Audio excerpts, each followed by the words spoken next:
Zaječar i gimnazija ponosni su što imaju profesora za svetsku ligu. Do sada su njegove aktivnosti 2 puta nagrađivane na evropskom takmičenju STEM Discovery Week. Voli da koristi društvene igre u nastavi ili da projektnu nastavu bazira na tome. Koordinator je tima za karijerno vođenje i autor aktivnosti koje su višestruko nagrađivane. Titulu najboljeg edukatora Srbije stekao je 2018. godine i to iskustvo ga inspiriše da bude još kreativniji.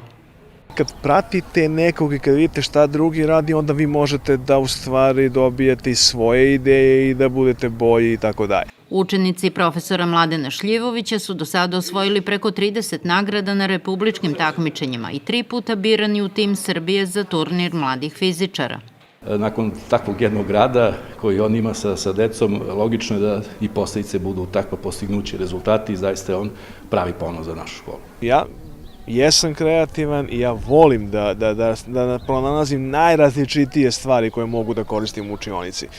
I to je ta borba. I druga stvar koja me motiviše jeste sećam se mog školovanja i pamtim i dobre primere nastavnika i loše primere. I želim da budem što dalje od ovih loših.